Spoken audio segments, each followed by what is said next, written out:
folks. Nashville NAMM 2015. I'm here with Andy from Taylor, a designer of some renown, I'm told. Oh, I guess.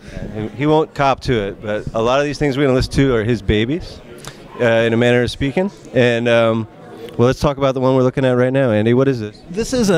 We've got some limited edition models that we're introducing here at Summer NAMM. This is part of a 300 series with a shaded edge burst. This particular one is a 6-string baritone, so it's got a 27-inch scale length and it's tuned B through B. So it's a real unique voice, something that expands the register for a lot of players. It has sapele for the back and sides, a Honduras mahogany top. It's just a real inviting guitar to play. The mahogany top has an interesting response for an acoustic that has a kind of a real long ringing sustain with this neat roll-in effect on the initial attack. So, what effect do you think it has on the baritone specifically? Well, the baritone, you've got this different register being tuned B through B with the heavier set of strings and longer scale. The hardwood top, the mahogany top on there, kind of creates a roll-in effect on the attack. It really focuses the mid-range and creates this unique kind of response envelope. As the note gets articulated, it trims some of that off and gives the impression of this real long, uniform sustain. So it's a real unique voice for a lot of players. That within this same kind of limited edition series, we're building some Dreadnought 12-string guitars, as well as GAs and things like that. But for me personally, the 6-string baritone and the 12-string Dreadnought are two really unique guitars for this particular wood combination. Can we hear just a little bit more? That was a nice little bit you played in the opening, but it's pretty delicious sounding. So. Yeah.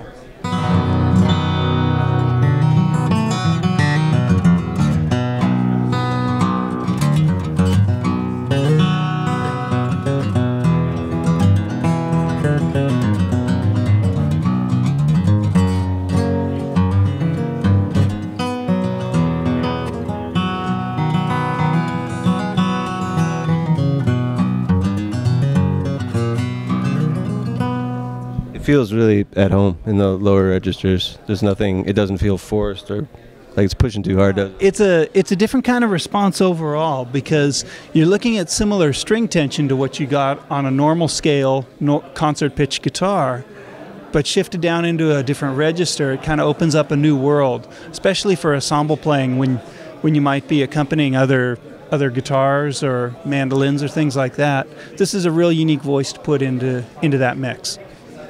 And he won't cop to it, and he probably won't show me again, but before we started filming, he did some really wicked metal chugging too, like detunes. It's pretty killer.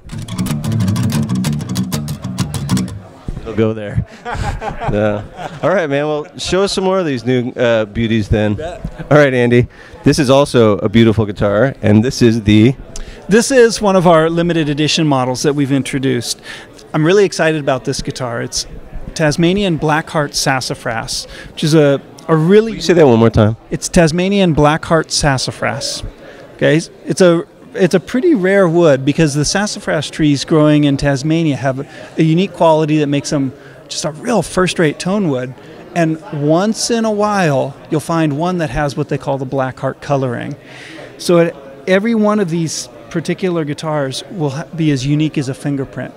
No two are exactly alike because the wood has such a variegation in its color.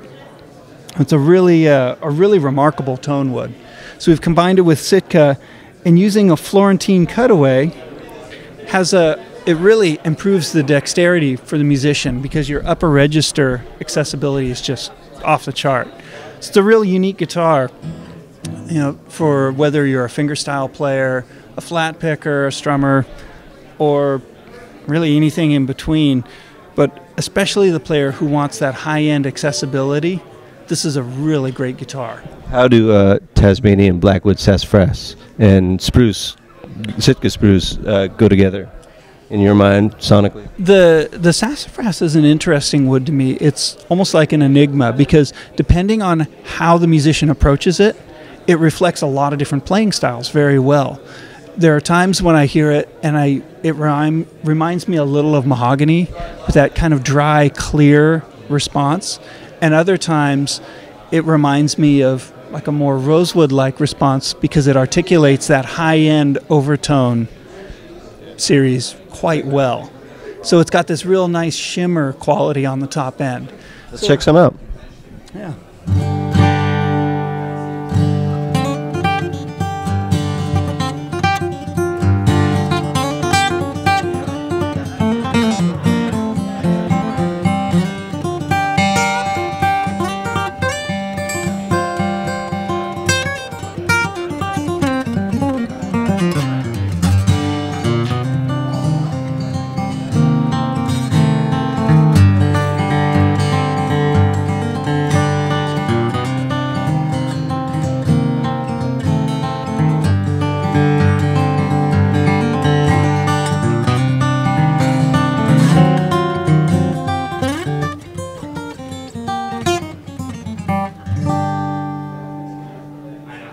So this is a limited edition. Yes. This year. So what is that?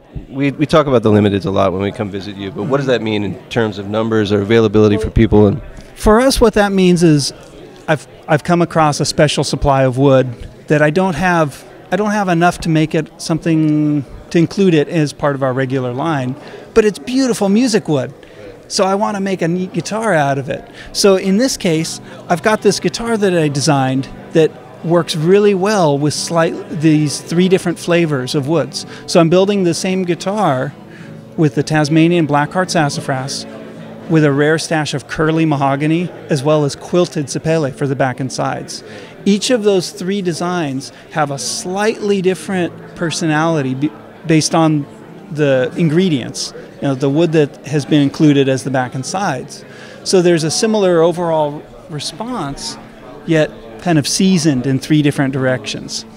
And so for us, when I come across a situation like that where I have a very limited stock of a special wood, then we'll build a limited, and get to utilize those materials. It's a little like a chef going to the farmer's market, right? And like that's exactly picking out what you got that morning. And that's exactly what it's like. You come across, you're cruising down the aisles at the local farmer's market and you go, hey, this would be amazing, but I won't be able to get it tomorrow. I can't include it on the menu, but it's today's special.